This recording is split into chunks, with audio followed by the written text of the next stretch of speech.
other groups like that you all know about that you can share, partnerships of actors or singers that will watch your kids when you have auditions and vice versa? I was just going to mention, when I was moving over to LA and I was just trying to find some resources, I found a website called peachhead.com. Some people may know that. You could, Peachhead, it's a strange name, peach as in the fruit, head, and all one word. And I was using them as a resource before I even moved here, so I don't know who told me about them, but it was started by a mom, and you can find caregivers, you can find a dentist, you can just write a question and somebody will answer, and that was hugely helpful about preschools, and I didn't know anything about LA or anything before I came, and that was a great resource, and care.com is the agency I tend to use for babysitters, and found some really great people from that. But there's a lot of resources out there if you can, and those two have been really helpful. Yeah. In the singer community, it's a little looser. Once you're in the booth, you're in the booth. So lounge is kind of free reign. So I know a lot of people who have young children and they have a caregiver or a nana or something sitting with them. And I've seen kids grow up, and I was like, I remember you were in the thing. And now they're doing sessions, or they're in college now, and it's like, wow.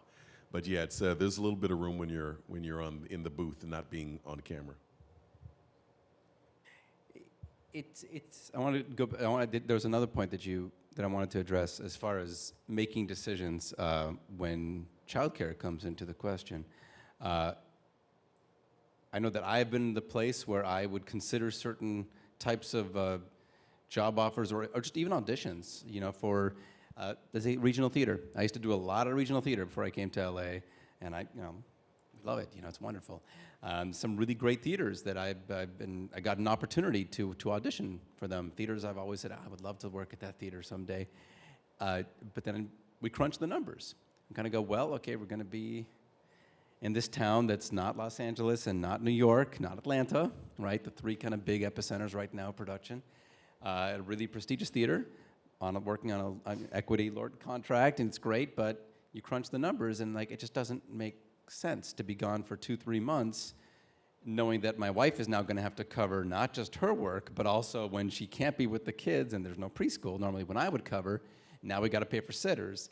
And in addition, then there's no real potential income from SAG-AFTRA work if I'm working an equity contract out of town. So I found that I've had to turn down wonderful opportunities that I really would have loved, but I will have to put on pause, at least until the kids are a bit older and they just don't require so much hand-holding. So that's interesting, is having that conversation with your partner ahead of time and talking about, well, how does this impact some of the career choices that we're going to be open to, and what we're going to say thank you, but I need to pass. And I find myself turning down auditions sometimes that just, it stings, but you have to do what makes sense. Yeah, that really resonates with me because, my husband, who's another very important person in the caregiving situation. He's a great dad, but he's away a lot. He makes documentaries and now features, and he's away a lot. So I knew, because I wanted to be there for my children, that I would need to make some compromises on jobs that I took, that I couldn't be traveling like him. So I made decisions on that basis, and it meant that I had to compromise somewhat in my career, but that's a choice I made because I knew how important it was for them to have me home,